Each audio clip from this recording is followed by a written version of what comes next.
Jakes' book. He has a great book. It's called Instincts. I think that everyone should read that book.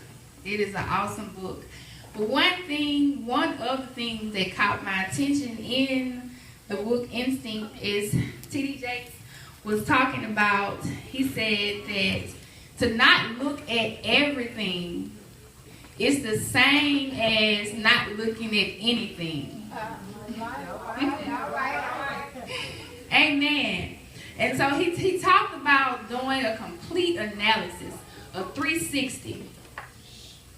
And last Sunday, I talked to you about do not sell to unqualified buyers. Yes. I'm not done. We're going to take part 2 of and do not sell to unqualified buyers, because we need to really, really, really understand that we have to do a complete 360 analysis about what's going on, about the situation, whether or not we have what it takes. We got to count the cost as Jesus taught it. Come on. And I read that to you. It's in Luke 14. Jesus talked about counting the cost. So we have to do a 360. And it's crucial in our lives that we do a 360. God talks about wisdom. He talks about knowledge. And he talks about understanding. And he talks about Solomon, King Solomon, the man of wisdom. He talks about how wisdom is more valuable than rubies. Amen. If you think about it, you can be as blessed as you want to be. But if you don't have that wisdom, what good is that blessing going to do you?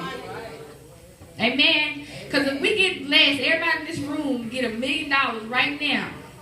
We can lose that $1 million as quick as we gain it. So what is the purpose of how valuable it is to be blessed but not have the wisdom? We need the foundation. Yes, amen. Yes, Amen. Amen. And in the book of Genesis and also King Solomon's talk about how the foundation, how wisdom was with God in the beginning. That's how he built the foundations of the earth.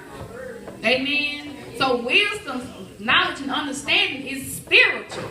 It's not just a physical thing. It's with God in the beginning. This is a spiritual thing. And so we must ask God to bless us with wisdom, knowledge, and understanding. Because it comes from God and it is spiritual. Amen.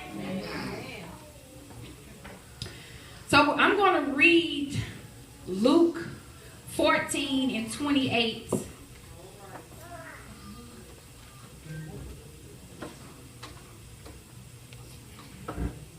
And it says, "For which of you, intending to build a tower, sitteth not down first?" Amen. Amen. So be still first. Amen.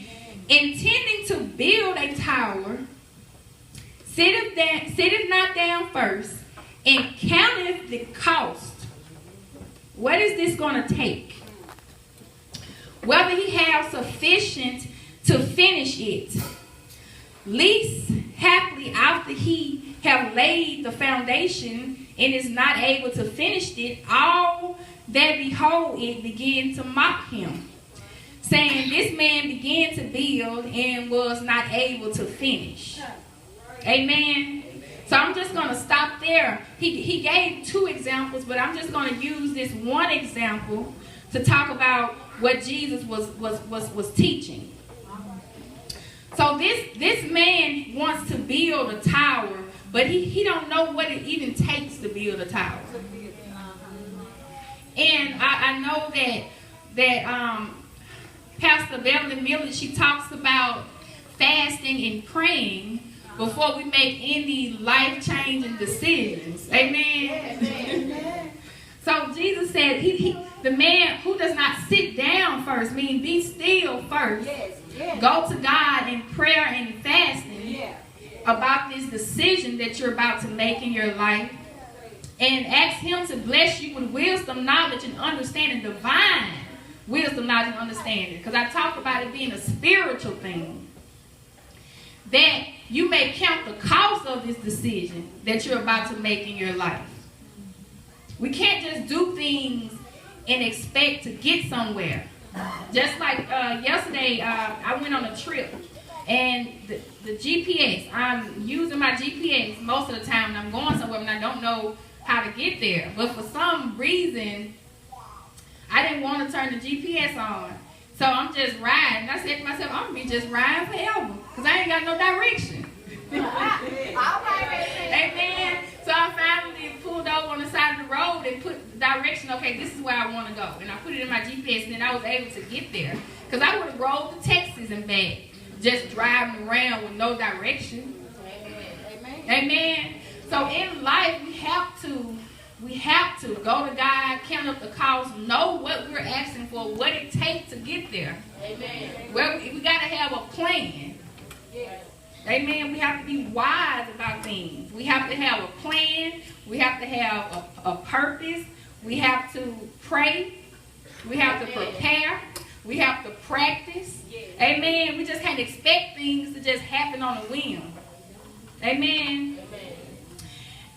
And so now that we're using this wisdom, knowledge, understanding, and we're putting it in full circle, that we need to do a 360, that we need to analyze things before we just jump into them. Because if we don't count the cost and we leave it off, we might as well not have done anything at all. Because this man, he began to build, but he could not complete. So what good have that done if he's not able to complete what he's trying to build? I mean, it's a such thing as a negative. Amen. It's a positive and then it's a negative. So he's on a negative. He lost all the time, all the resources that he had trying to build something that he couldn't even complete. So now not only do he not have a complete and finished product, but now he has a mess on his hand that he have to take down and clean up and dispose of.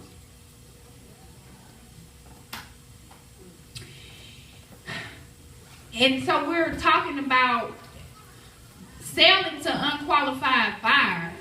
Last week I talked about you letting people in your life, whether it's a relationship, a friendship, you're letting people in your life, and how our lives, how we are the most important resource that we have. We're irreplaceable, unlike material things that we can get back. You know, our life is very valuable, so we must count the cost before we allow people to come into our lives. And I referred this to cars and car salesmen and car lots, selling to unqualified buyers. Before you go to a car lot to buy a car, they're going to do the credit check. And the credit check is what I'm going to relate to your history, your background. How long, your history, your background, what you did in the past. And they also going to want to look at your pay stubs. That's to see, what do you have the income. And I am relating what do you have? Do you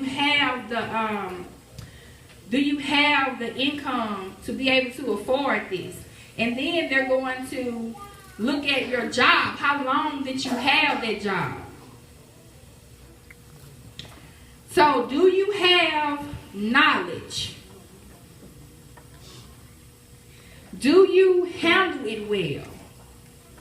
Because you could know something, but you don't necessarily handle it well. You don't make wise decisions. So that's your wisdom. Do you handle it well? That's looking at your credit check. Just because you have the money, don't mean you know how to handle the money. Come on. So your job, you got a job. I see your pay stub, but let me look at your history, your credit report, to see do you know how to handle this money. Amen. So you have the money. So let's relate that to say you have the knowledge, but do you have the wisdom? Do you know how to handle it? And then we also want to see, is it stable? How long have you had it? We know now that you know how to use. You got good credit, so you got the wisdom. You got the job, so you got the knowledge. But is it stable? Can you keep a stable job? Do you keep a job for every 6 months? I'm tired of this. They don't treat me right over here. I'm going to something else. Are you stable? Can you handle the pressure? Do you understand that jobs just don't come like this? And that do you understand that every job you go on gonna have its own set of problems? Amen. Do you understand that? So wisdom, knowledge, and understanding is the same thing that the people that selling the cars, that they checking on you. They checking to see that you got these 3 combinations of things working together. Amen. And so you must analyze when you vet someone in your life. Look at their history. You know, because you look at their history. Did they beat their ex? Put their ex in the hospital? Amen. Did they cheat on their ex with their ex-sister, with their ex-brother? You know what I'm saying? Amen. You know? And then you expecting, you with this person, look at the person you with, but you expecting something to happen on a whim. You expecting when you get this person, you expecting things to change for you. Amen. No, science don't work like that. Math don't work like that. God don't work like that. He expects us to count the cost. Look at what's presented. Amen. Amen. And I'm gonna leave it there for today. Amen. Amen.